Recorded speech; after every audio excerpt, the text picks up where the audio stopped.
Hello everybody, welcome back to Screenstars. I'm here today to bring you my review for the 2014 science fiction horror film Extraterrestrial, a film that is directed by the Vicious Brothers, and it stars Brittany Allen, Freddie Stromer, Jesse Moss, Gil Bellows and Michael Ironside. Now the film follows a group of teens. It's the usual kind of story. They go to have like a getaway for the weekend at like a local family cabin out in the woods somewhere. And while there, they kind of cross paths with an extraterrestrial. There is like a crash landing of a small craft, which they go and investigate. They come across like an extraterrestrial. They essentially engage with this extraterrestrial and attack it, which its friends don't like at all, and they are then targeted and hunted down by these extraterrestrials who definitely have not come in peace.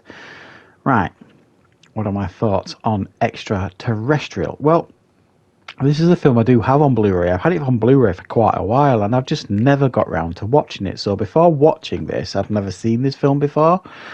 But I'm a fan of the Vicious Brothers because they made arguably my favourite found footage film of all time, Grave Encounters, and its sequel, I believe, they directed as well.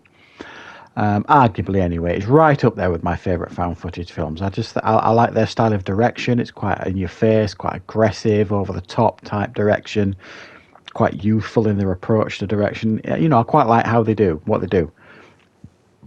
So I didn't actually realise they directed this until I started watching it and that kind of stuff. So I kind of got my interest in it as well.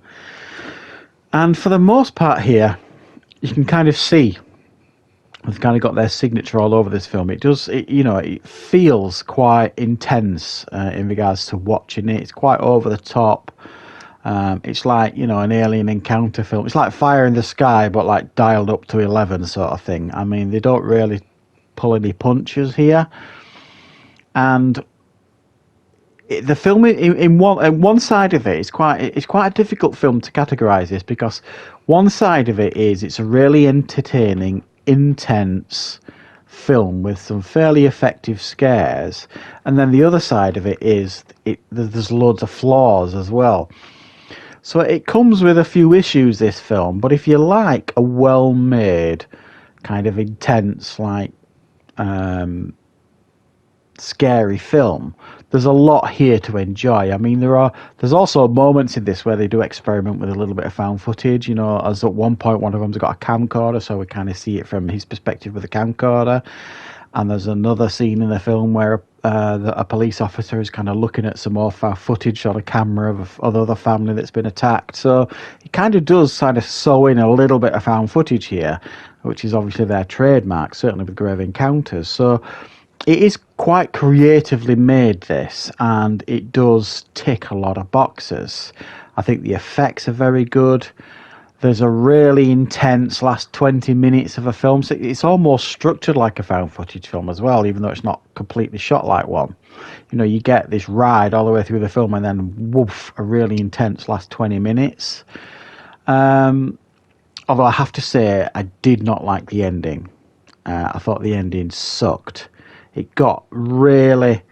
I mean, the ending itself I didn't enjoy, but it also got really melodramatic, and it focused really heavily on...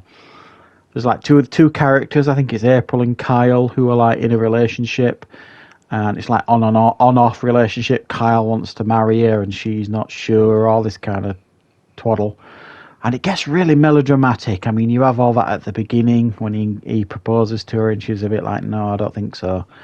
And then, when she realises, that everything's kind of over, she realises how much she loves him, and the scenes of them kind of reaching out and holding hands when you think it's the end of them, and it's like, it gets a little bit melodramatic of what I'm saying. But regardless of that, the ending for me sucked. I felt like he did just kind of stuck two fingers up to me as an audience member in a lot of ways, so I didn't like the ending.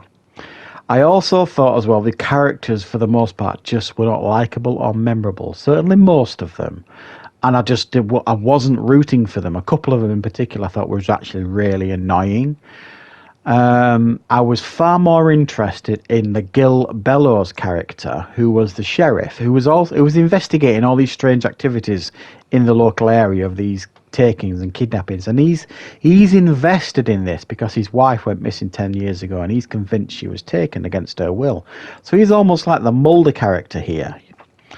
And what they do to his character in this film, for me, completely betrayed everything he was about, and he was easily the most interesting character. For me, I think they should have focused this film far more on the Gil Bellows character, and they completely wasted him as a character. As they did Michael Ironside, who was really only there for exposition. He's like the neurotic kind of neighbour, the prepper sort of thing, who's got an arsenal in his house. And in some aspects they used him correctly, but in other ways I think they could have used him even better, and I would have preferred to have seen more of him in the film. So the two characters I was really interested in, the Gil Bellows character and the Michael Ironside character, are not in it anywhere near enough, and they focused, for me, far too heavily on these teenage characters that, generally speaking, I didn't give a monkey's about. So yeah, it's really over the top. You get the fire in the sky scene, where you're on like one of the ships, and you get like one of the most intense, over the top probe scenes of all time, which was actually quite amusing. So yeah, there are highs and lows with this film. I think it's a little bit unbalanced, a little bit off, and I wasn't a fan of many of the characters, but it's worth checking out. It's certainly well made for the most part and fairly effective. So I'm going to give it a 6 out of 10. I do think it could have been much, much better, but it is a lot of fun at times to watch at the same time. So I hope you enjoyed this review. Thank you very much for watching. And of course, I'll be back with more reviews and content on the channel very, very soon.